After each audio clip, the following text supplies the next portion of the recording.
How does a banana trigger a CIA-backed coup? Do AirPods herald the arrival of a new global order? What do LED lights say about the future of humanity? I'm Ed Conway, and in each episode of my new podcast, Stuff Matters, I take an object, crack it open, and reveal the world-shaping forces hidden inside. This is economics told through the things we think we understand. Search Stuff Matters on your podcast app to listen and follow.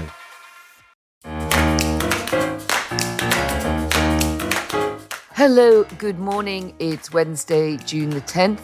Overnight, masked men burned vehicles and houses and blocked roads in and around Belfast, hours after Elon Musk, Tommy Robinson and others urged people to take to the streets in anti-immigration protests.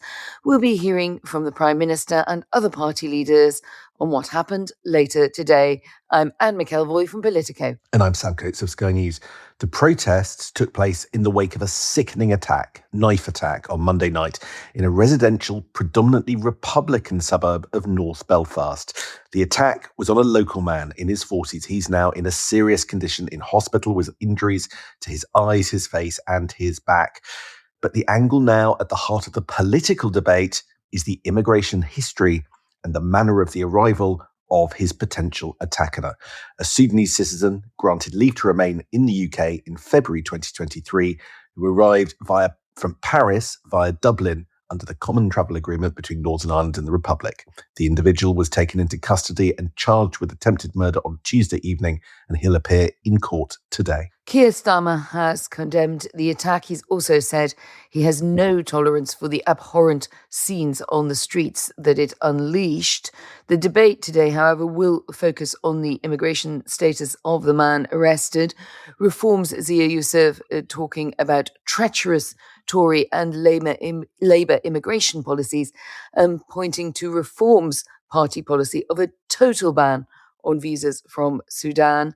The Tories' Chris Philp saying that the case could show the government's lack of border control is endangering the public. We're 8 days away from a make or break by-election, Anne, and you can see politicians really wanting to have this debate vigorously and prominently. You know, just as last week they were talking about the fallout from Henry Novak's murder.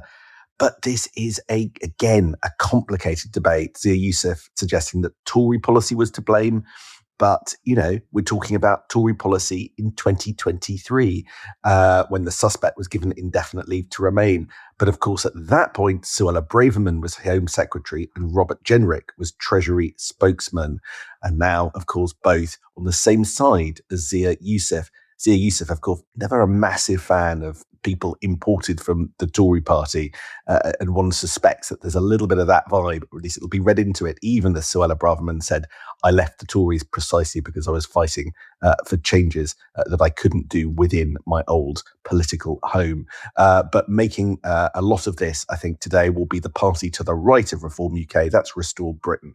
But Nigel Farage looks to swoop in and seize the limelight on this.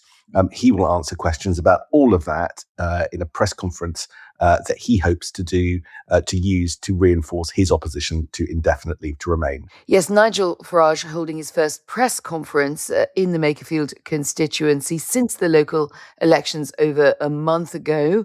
The Reform leader, uncharacteristically quiet, I think we could say, since the story of that controversial £5 million gift from the donor, Christopher Harborne, emerged. But there he is, out in the full limelight today, alongside the by-election candidate there, Rob Kenyon. Just 8 days to go before that moment, and it does seem events in Belfast will very much be echoing across the Irish Sea. The names of all the by-election candidates available in the show notes to this podcast. Quite noticeable, the manner of Nigel Farage's intervention today compared to last week. Last week, Nigel Farage wanted to make a lot of the Henry Novak case. When he did that, he did so by what he called an emergency announcement. It was a live streamed video, but of course that wasn't a press conference and there was no ability to ask questions, whereas today it's a proper press conference where people are able to go along. And I think that distinction is important to note, partly because of the weirdness of the way that he did it last week. this week you can see the debate in the domestic sphere, but it's also got an international dimension, because I think there will be concern in quite a lot of circles that it's all being amplified by Elon Musk, the world's richest man, who was amplifying Tommy Robinson last night in support of the protests in Belfast. He was reposting a message from Robinson that only by protesting repeatedly and loudly will there be any change. So that dimension, I think, is going to work its way through the political system as well. A recap on how the suspect arrived in the UK in Playbook this morning, as you say, Sam. He arrived via the common travel area, allowing for free movement between the UK and Ireland, coming from Sudan via France. The Shadow Home Secretary, Chris Philp, saying in the Mail that this is a backdoor. And there's also a quote in that piece from the former Home Office Director of Immigration Enforcement, pointing out that the CTA, that common travel area, is an often abused route and has been for a long time. It isn't clear what you could do about it without installing a hard border, and Philp himself is calling for a review of border security measures rather than the common travel area itself. Yeah. The common travel area, one area of where the politics is going to go indefinite leave to remain, which we'll talk about in a moment, the other. But my goodness, we're going there, right?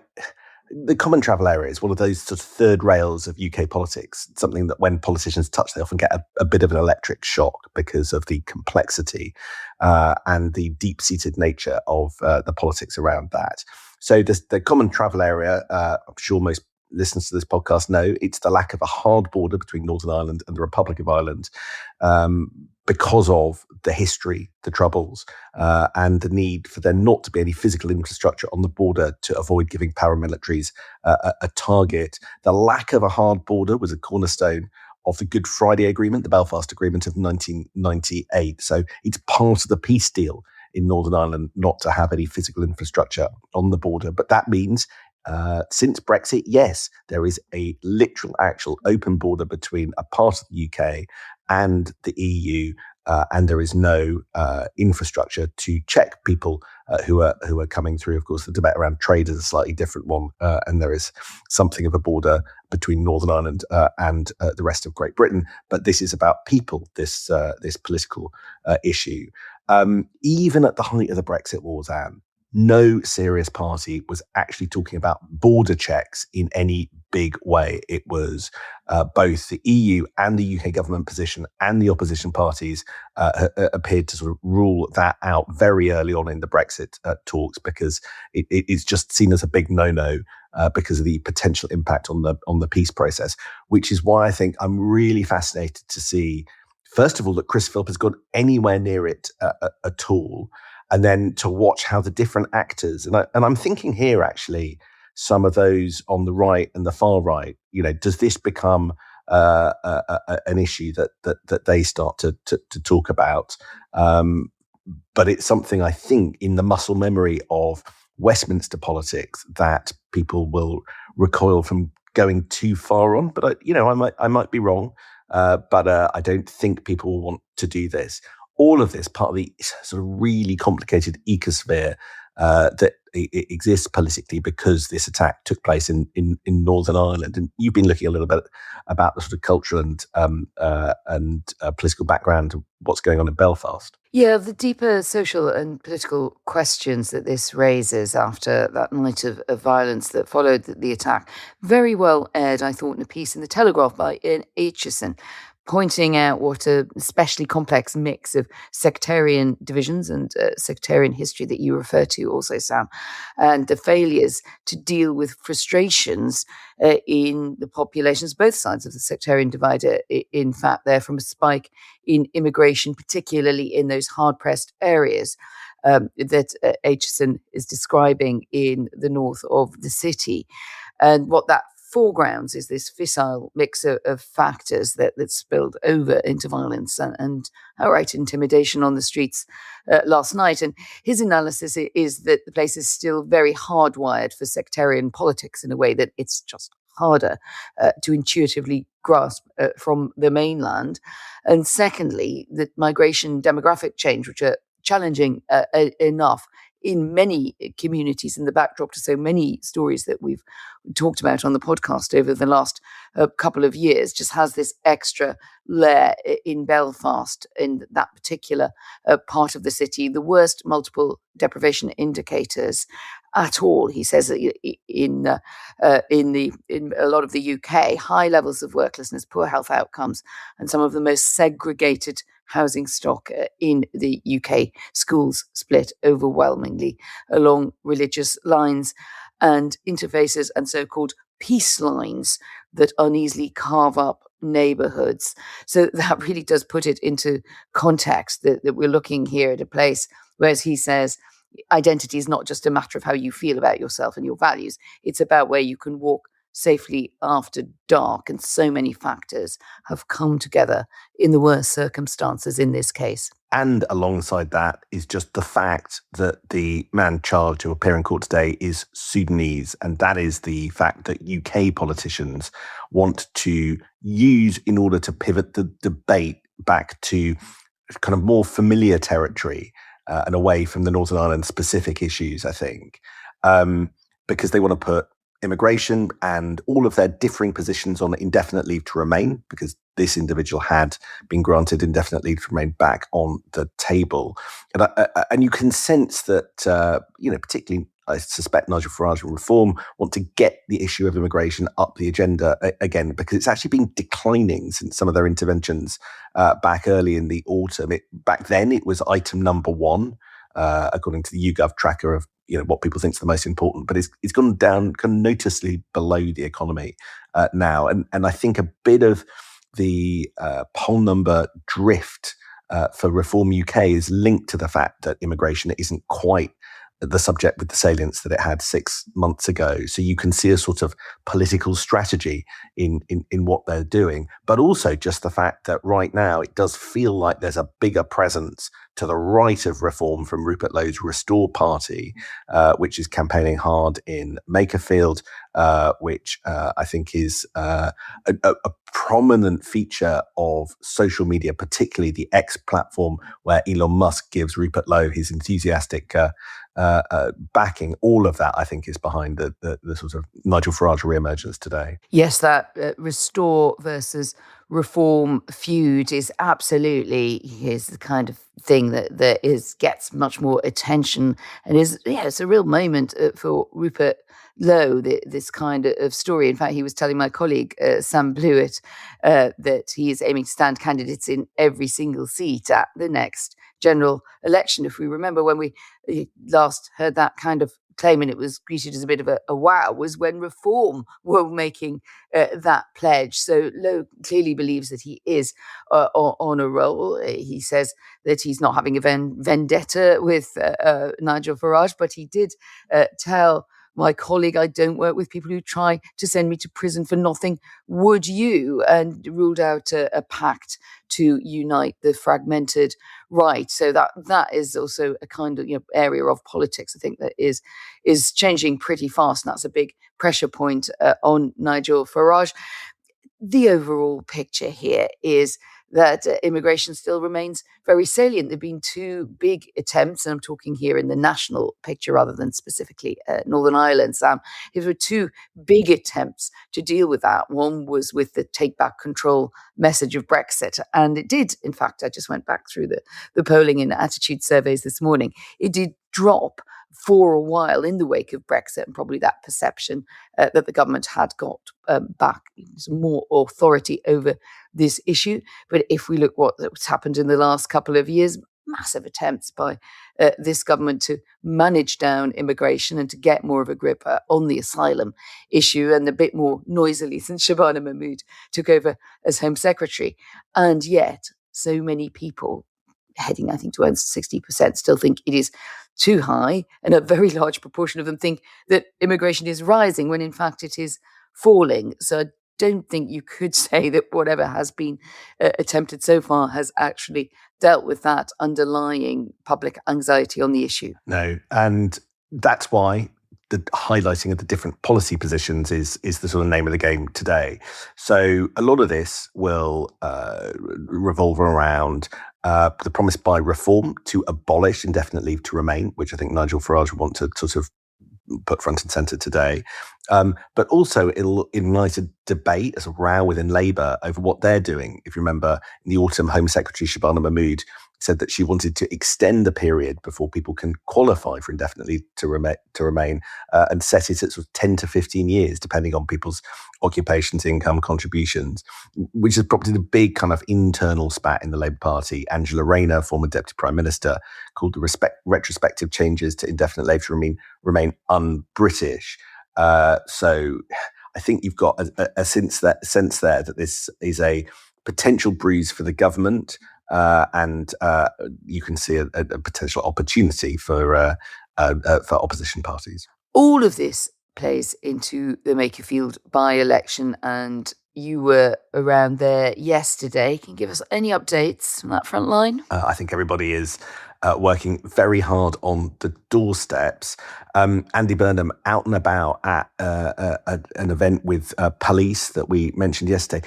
Very, very controlled, his public appearances at the moment, given that his forte is the ease with which he deals with the public and journalists and questions. I'm quite struck that sort of full control campaign mode is underway.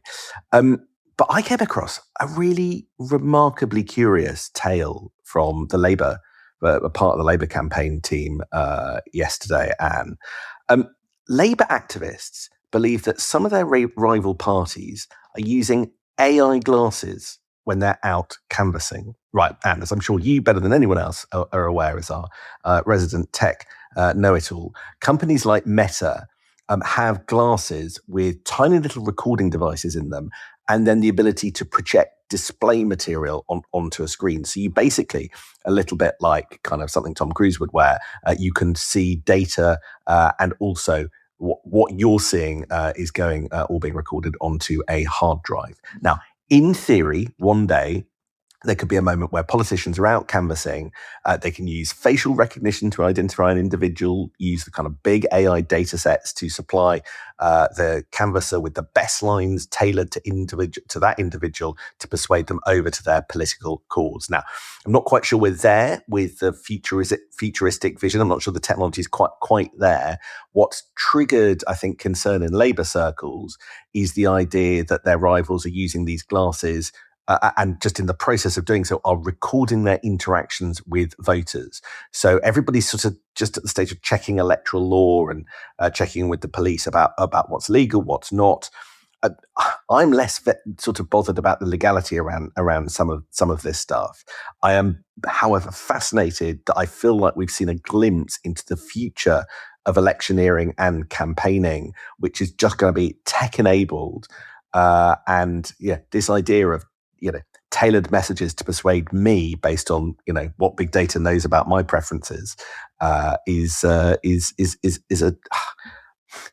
a reality that we might just have to get used to. I'm not sure I love it, but it's probably where we're going. Well, if you remember, that's pretty much what Morgan McSweeney predicted to me a couple of weeks ago. He was at a big global security conference, and I sort of buttonholed him on this question. He was speaking on how political campaigning was being very rapidly changed by AI, and exactly the kind of example that you've used there with the glasses, but frankly, it could be any technology which is just able to suck in masses of real-time data about what voters are thinking, Sam, and then sort of spit it out. But also in this iterative AI era, kind of make prompts to the parties about what they should do or say about it. And one thing he was pointing out is I think the scale of it is the hardest thing for us to grasp if you're used to covering campaigns where there are operational limits on how many demographic groups you could target. He used a figure of around 13 before he just got too confused to follow it up. But he was pointing out that in an AI-driven campaigning world, you would simply be able to have as many groups or micro groups as you want, and as you point out, say exactly to each person, pretty much each small group of voters would get a message that was tailored for them. And where did that leave any sense of national cohesion, which I did think was a very good challenge there.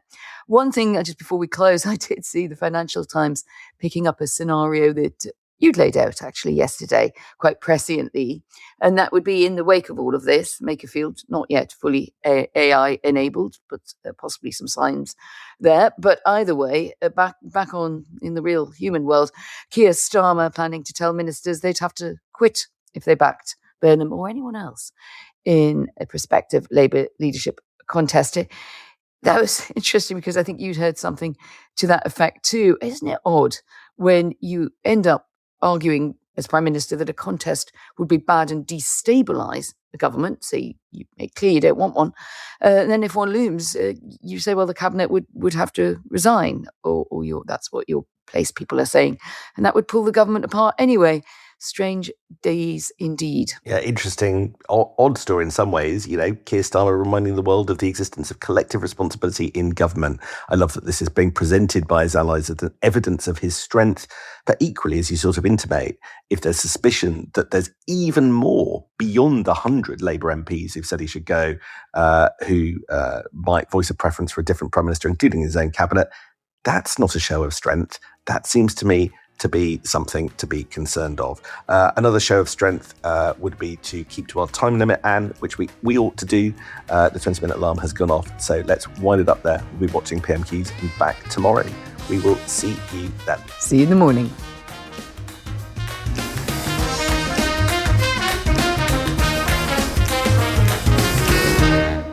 How does a banana trigger a CIA-backed coup? Do AirPods herald the arrival of a new global order? What do LED lights say about the future of humanity? I'm Ed Conway, and in each episode of my new podcast, Stuff Matters, I take an object, crack it open, and reveal the world-shaping forces hidden inside. This is economics told through the things we think we understand. Search Stuff Matters on your podcast app to listen and follow.